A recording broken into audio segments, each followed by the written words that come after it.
les fruits de l'esprit sont la marque de la présence de Dieu dans la vie du croyant. Et le croyant ne fait rien pour les avoir parce que ces fruits-là ne viennent pas du croyant, mais ils viennent de l'esprit que Dieu a déposé dans la vie du croyant. Tu n'es plus une personne qui doit marcher par la colère, par la rancune, parce que ce n'est pas ton héritage. Ton héritage, c'est d'être un homme qui aime les autres, d'être un homme de paix, une femme de paix, fuse. À partir de ce jour, d'avoir encore l'héritage que tu possédais lorsque tu étais dans le monde.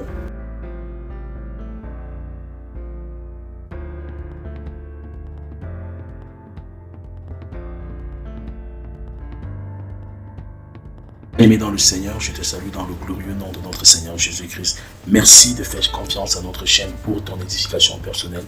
Alors, si tu n'es pas encore abonné, je t'invite à t'abonner et surtout à partager au maximum cet enseignement pour l'expansion de l'évangile. La Bible dit que l'évangile doit être répandu à travers le monde, soit l'une des personnes qui participent pour l'expansion de l'évangile. Alors, nous terminons notre volume d'enseignement sur l'héritage du chrétien. Nous avons vu la première, la deuxième partie qui était l'héritage qui nous a été conféré au travers du Saint-Esprit. Nous avons vu que l'héritage nous a transféré au travers du Saint-Esprit. Il y avait la présence de Dieu, il y avait la puissance de Dieu, il y avait l'autorité de Dieu. Ces choses-là, ce package-là fait partie de l'héritage que le chrétien possède. Alors si tu l'as raté, je t'invite à le suivre, cet enseignement qui est disponible sur notre chaîne pour mieux t'imprégner. Alors ce soir, nous voulons parler d'un enseignement de notre dimension de l'héritage, qui est la finalité, qui est la fin de toute chose, à savoir notre entrée, ou alors je vais me dire le commencement d'une nouvelle vie. C'est-à-dire que notre entrée dans le royaume des cieux.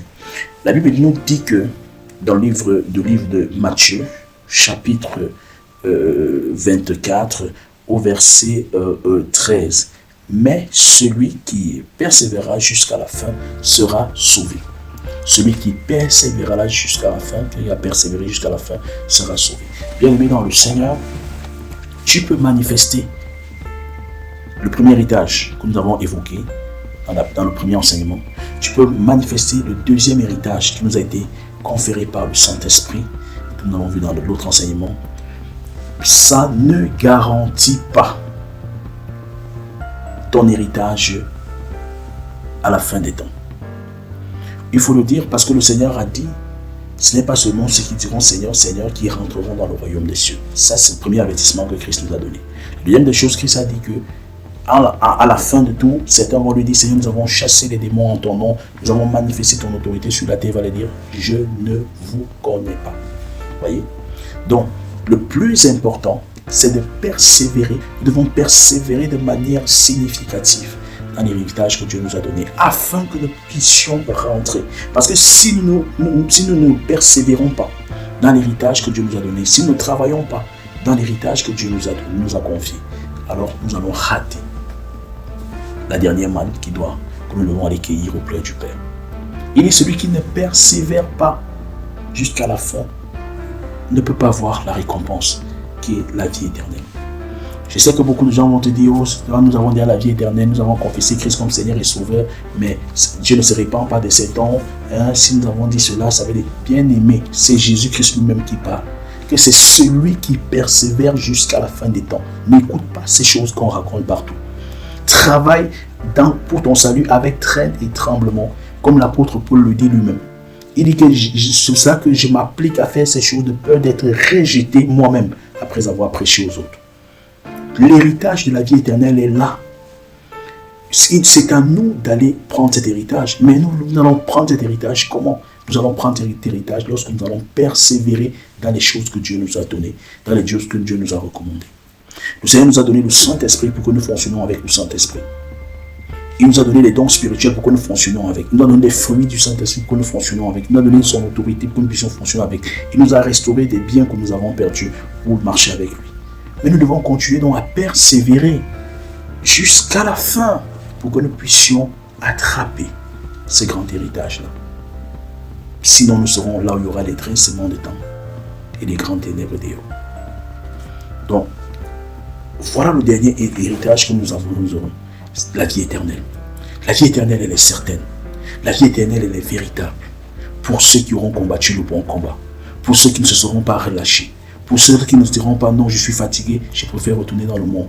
Pour les vrais soldats de Dieu, c'est la récompense que Dieu a réservée pour les vrais soldats, les vaillants guerriers de Dieu, qui auront combattu sur terre pour maintenir leur marche avec Christ, qui auront suivi Christ, quels que soient les vents et marées, quelles que soient les batailles qu'ils ont eu à mener, ils sont restés collés au Seigneur.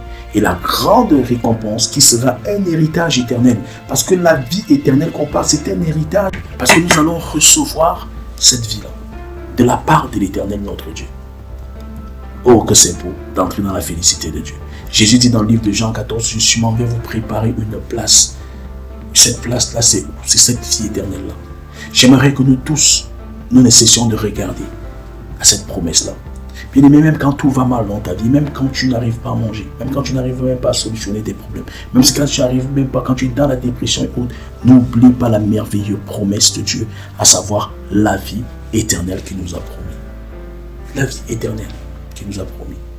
Parce que si nous oublions la vie éternelle et que nous nous référons seulement aux problèmes d'ici-bas, que nous regardons seulement aux problèmes d'ici-bas et que cette vie nous échappe, bien aimé, nous aurons marché en vain. Nous aurons fait tous ces efforts-là en vain.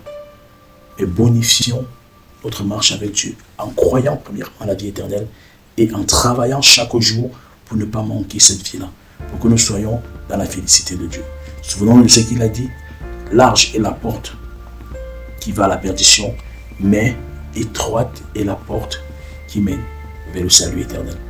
Que le Seigneur te bénisse abondamment. Ne manque pas, n'oublie pas que tu as un héritage que Dieu t'a préparé au ciel. Il y a un héritage que Dieu t'a préparé au ciel. Ne reste pas seulement focalisé sur la terre, mais sache qu'après la terre, tu auras un héritage que le Père t'a préparé au ciel. Mais cet héritage est réservé pour les vainqueurs, pour les amoureux, pour ceux qui ont persévéré jusqu'à la fin sans se relâcher dans leur amour avec Dieu, dans leur obéissance et dans leur fidélité. Que le Seigneur te bénisse abondamment. Shalom, shalom, shalom.